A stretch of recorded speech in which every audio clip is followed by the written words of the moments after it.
গেছিলাম স্যার, কোথাও যাওয়ার জায়গা নেই। আমার টেক্সট পাঠাও দেখি।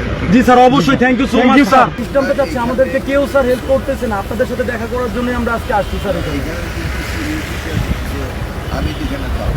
জি স্যার, কেউ থামে নাই স্যার, একমাত্র আপনি থামছেন স্যার। টাকা তাদের টাকা এক একজনের 25 লাখ 11 লাখ।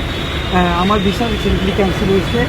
ইভেন একটা ছেলে যে মালটাই গেছিল ওখান থেকে 5 বছরের জন্য ব্যাংক করে পাঠিয়েছিল, তার টাকাগুলো পেমেন্ট করে না। পরবর্তীতে আমাদের টাকা দেওয়ার ডেট ছিল 5 তারিখ।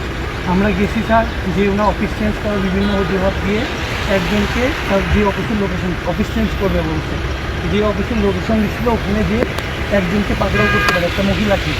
ওনাকে ধরে নেওয়ার পর উত্তরা পূর্ব থানায় আমরা নিয়ে যাই। নিয়ে যাওয়ার পরে আমরা অনেক রিকোয়েস্ট করছি স্যারদেরকে, ইভেন আমাদের ডিজি স্যার পর্যন্ত গেছি। স্যারের আমরা পায়ে ধরছি। কি এই ওনার নাম কি? আচ্ছা, নামটা ভুলে গেছে। আমাদের কাছে আসছে কিসের জিটি? উনি হচ্ছে পুলিশের পুলিশের কোনো একটা মানে ইম্পর্টেন্ট আমাদেরকে আশ্বাস দিছিল যে করবে, কিন্তু স্যার আমরা কোনো ফল পাচ্ছি না। একটার মধ্যে তাকে আমরা তো ছাইড়া দিছে স্টুডেন্ট স্যার, স্যার, আমাদের আমাদের সর্বোচ্চ দিয়ে লেখাপড়া করার জন্য আমরা টাকাগুলো দিয়েছিলাম স্যার, কিন্তু সেগুলো যদি আত্মসাৎ করে যায় আমরা কোথায় যাব স্যার বলেন স্যার? স্যার আমরা 2টা দিন এখন পর্যন্ত স্যার কথা বলতেছে, দাঁড়াও।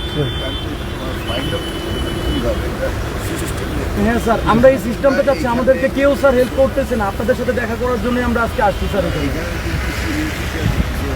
আমি এখানে যাও। জি স্যার, কেউ থামে নাই স্যার, একমাত্র আপনি থামছেন স্যার।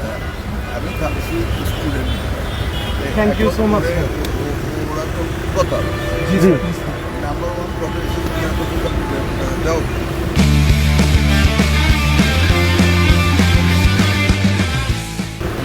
স্যার অনেক কিছু জনকে পাঠাইছিল তো স্যার। ভেরিফাই ছিল তো এই কারণে স্যার। এখন আপনাদের সন্তানের বা মনে করেন আমরা একবার ছোট ভাই হিসাবে আমাদেরকে একটা হেল্প করেন স্যার, আর কিচ্ছু করেন না। আমাদের সর্বোচ্চ দিয়ে চলে আসছে ওরা স্যার। ওদের আমাদের কাছে থেকে কিচ্ছু নাই কপি থেকে সবকিছু আমরা ম্যানেজ করতে পারছি।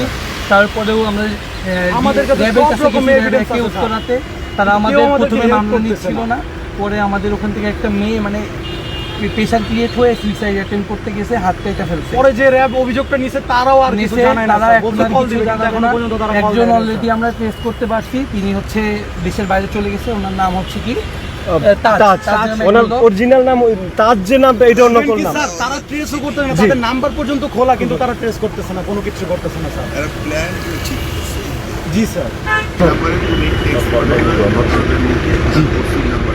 Thank you so much. আমরা প্রধানমন্ত্রীর কার্যালয়ে গেছিলাম আমাদের আর স্যার, কোথাও বুঝছেন? যাওয়ার জায়গা নেই। আমার টেক্সট পাঠাও দেখি।